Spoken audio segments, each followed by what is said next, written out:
Hello, hi everyone. So today's topic is about macronutrient based meal distribution for lactating mothers. Usually lactating mothers ಹಾಲು ಕುಡಿಸ್ತಾ ಇರ್ತಾರೆ, so she requires 500 extra calories of food every day because she would be feeding the baby.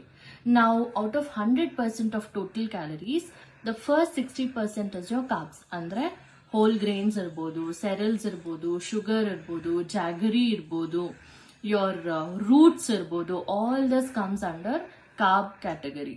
The remaining 25 to 30% is your fats, that is your ghee, butter and all that, and the remaining 15 to 20% is your protein intake. Usually ಏನಾಗುತ್ತೆ, mothers think baby growth ಗೆ protein is very essential ಅನ್ಕೊಂಡು ಜಾಸ್ತಿ protein ತಗೊಳ್ತಾ ಇರ್ತಾರೆ, which is very dangerous because ಮಗುಗೆ breast milk ಅಲ್ಲಿ ಎಷ್ಟು growth requirement ಇರುತ್ತೆ ಅಷ್ಟು ನ್ಯಾಚುರಲ್ ಆಗಿ ಪ್ರೊಡ್ಯೂಸ್ ಆಗಿ ಪಾಸ್ ಆಗ್ತಾ ಇರುತ್ತೆ from mother to the baby. Extra ನೀವೇನ್ ಎಕ್ಸೆಸಿವ್ ಆಗಿ ತಗೋತಾ ಇರ್ತೀರಾ, that would be utilised in your own body.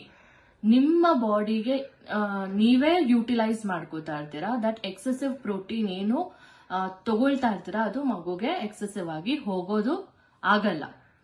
And ನಿಮ್ಮ ರಿಕ್ವೈರ್ಮೆಂಟ್ ಏನಿರುತ್ತೆ ಅದಕ್ಕಿಂತ ಸ್ವಲ್ಪ ಎಕ್ಸ್ಟ್ರಾ ತಗೊಳ್ಳಿ, because after delivery certain metabolisms change ಆಗಿರುತ್ತೆ ಇನ್ ಯೋರ್ ಬಾಡಿ. ಸೊ ಇದೆಲ್ಲ ಕರೆಕ್ಟ್ ಮಾಡಕ್ಕೆ, to repair your tissues and all that, ಅದು ಅವಶ್ಯಕತೆ ಇರುತ್ತೆ for a certain period of time.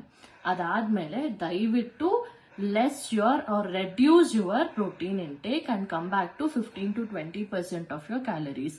That would be more than sufficient. ತುಂಬಾ ಜಾಸ್ತಿ ತಗೊಂಡ್ರೆ it is little complicated because ತಾಯಿಗೆ ಕಿಡ್ನಿ ಸ್ಟ್ರೈನ್ಸ್ ಆಗೋ ಸಾಧ್ಯತೆಗಳು ಇರುತ್ತೆ because of the excessive protein intake. Thank you.